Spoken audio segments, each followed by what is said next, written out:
Geico Cavemen. Remember they tried to make that into a God. TV show? Oh, God. My God, and that failed. Yeah, They it did. failed I don't think I ever saw miserably. the Oh, TV it show. lasted like 4 episodes. Yeah, it got canceled so quick. Oh my God. I didn't mind the commercials. No, but the commercials got are fine. It's excessive. again, they double down on it. You know the comedian Erik Andre? He's got his own talk show on late night talk show Yeah, on I know. Adult Swim. I know who you're talking about. Yeah, funny as hell. That guy's so funny. His first gig, he got fired from Geico.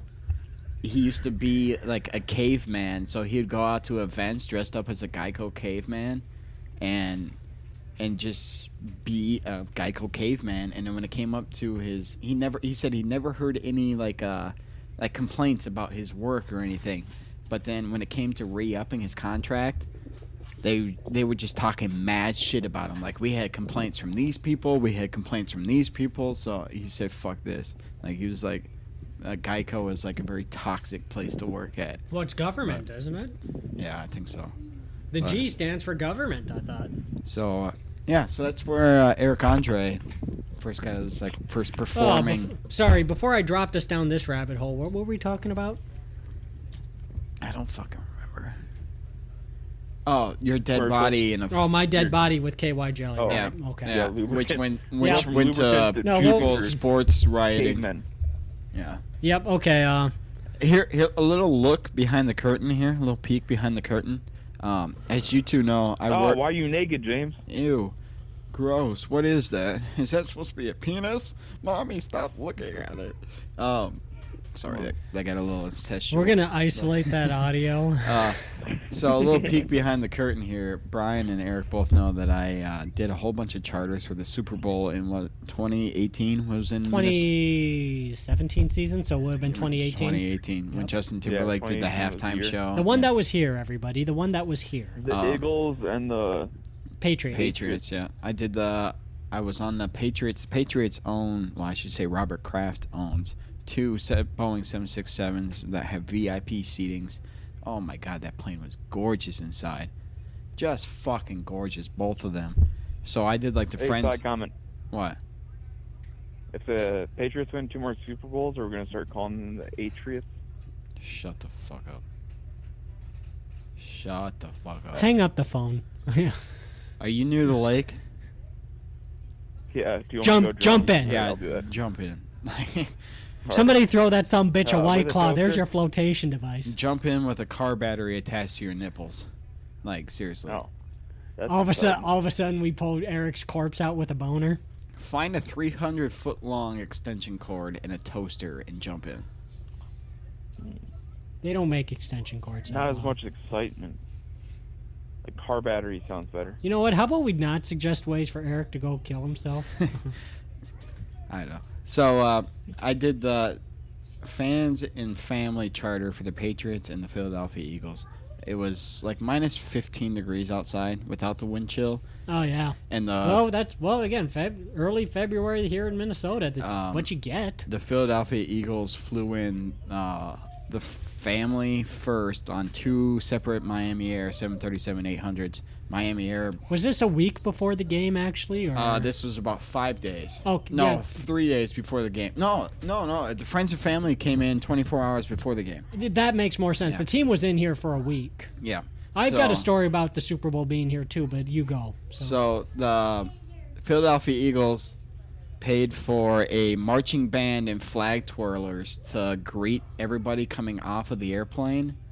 Huh? So Nice. some dude playing the trumpet, trombone, tuba, saxophone, minus 15-degree weather, and they're freezing their ass off and trying to twirl their you know those mouthpieces froze to the instruments. Yeah, like how many people? Trumpet. How many times I saw somebody drop a flag while twirling it, and I'm like, why are you guys even here? Like, just Don't stop. lick that flag, otherwise it won't. So they parked at the Humphrey Terminal at Minneapolis Airport. So Terminal 2, and they. What's Terminal 1 called? Lindbergh? Lindbergh, yep. Okay. Now it's just Terminal 1, Terminal 2 because too many people got confused with Lindbergh, Humphrey, all that bullshit. But We have 2 celebrities that, come on.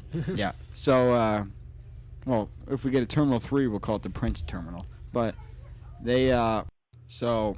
You gotta start calling the airplanes doves. When doves fly. So that when doves fly. Yeah, so they I went up into the terminal. The song is called Cry, I know, people. Shut up. When I went up to Jet Bridge into the aircraft, and I talked to the flight attendants, making sure they didn't need anything from us, all this stuff, and talking to the pilots when they're trying to push out because they were flying out of Minneapolis empty back to Philadelphia to go pick up more people and bring them back. Flight attendant, this was like the first flight was at like 2 in the afternoon when I got here. The flight attendant looked at me and she goes, "We had 10 gallons of vodka allocated for all 4 trips. All 4 trips."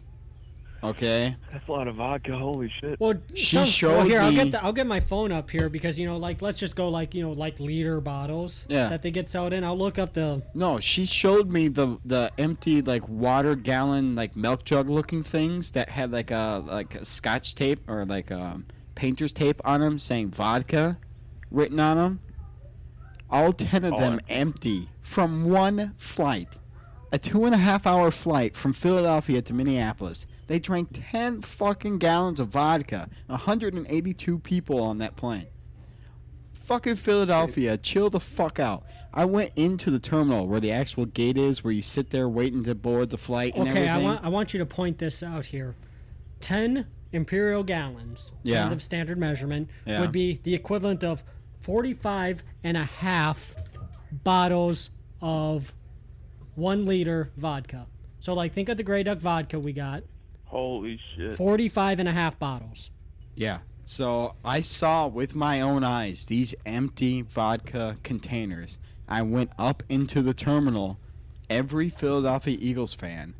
This was like 2:00 in the afternoon, and they were walking around the terminal 2, and it reeked of BO.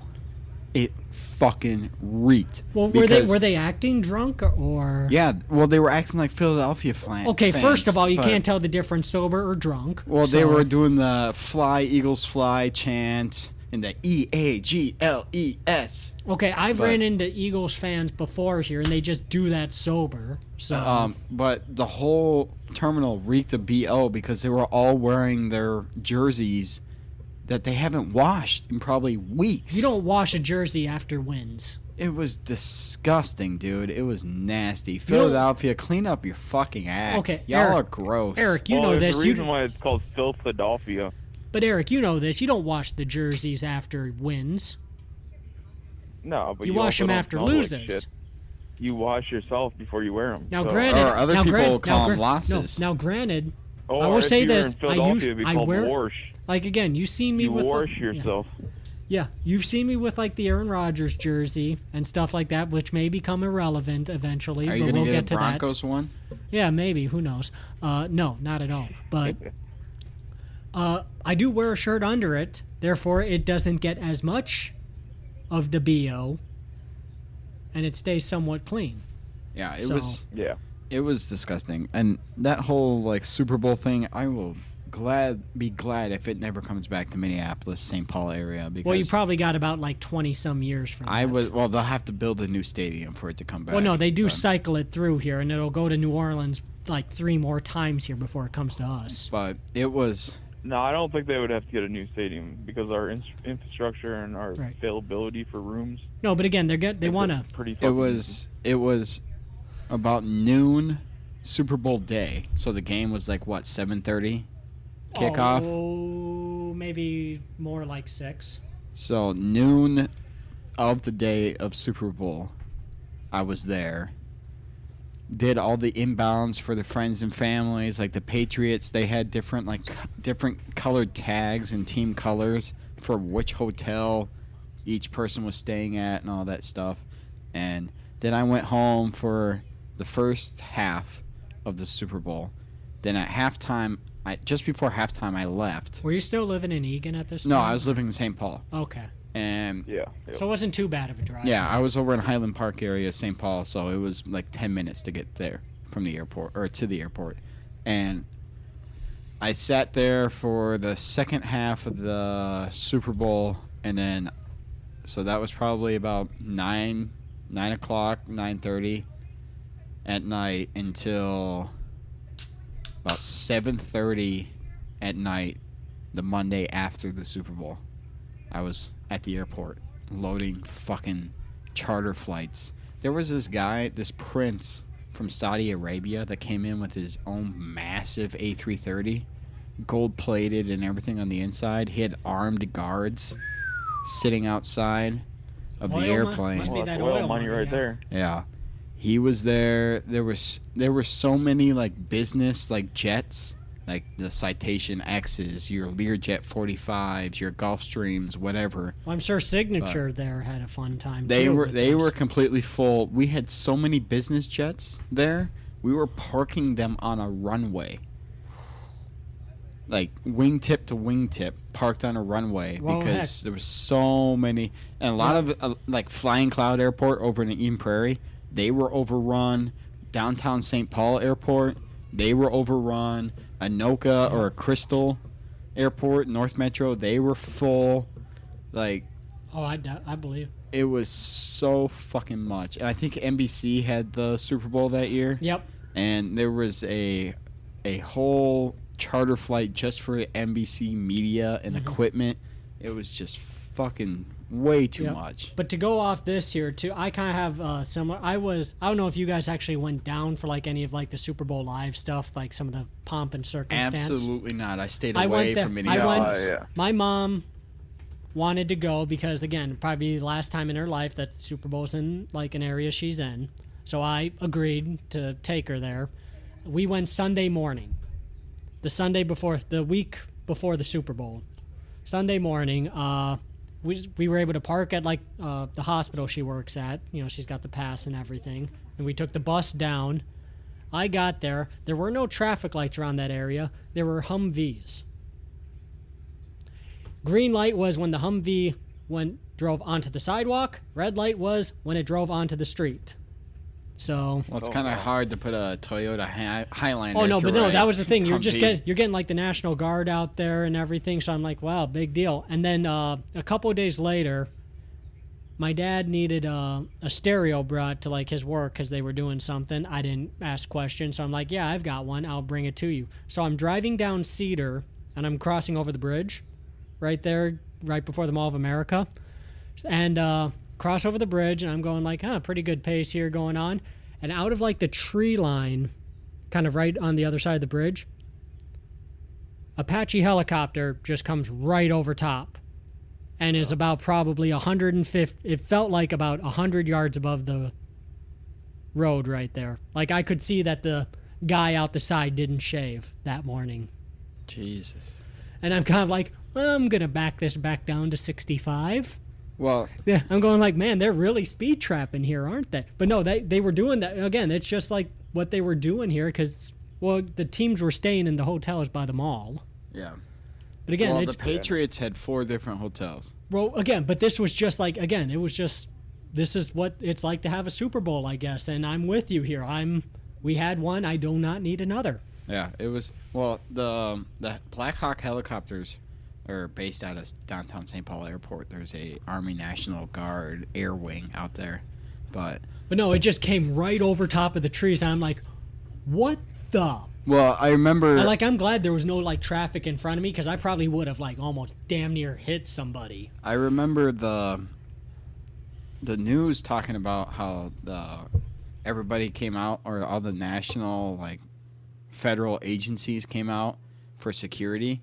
Like the FBI and shit came out, and they had the facial recognition shit going on in downtown Minneapolis just to pick up any potential threats or whatever. There was like almost like 100 people with out-of-state warrants that were arrested. Yep.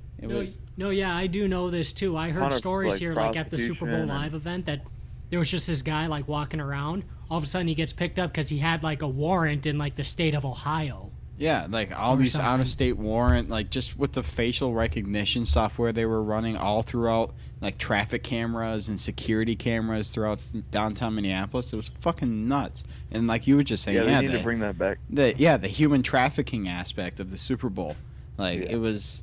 Yep. You remember when they were trying to get all like the homeless people relocated for the Super Bowl, so Minneapolis doesn't look trashy? Yeah. Like what the fuck is all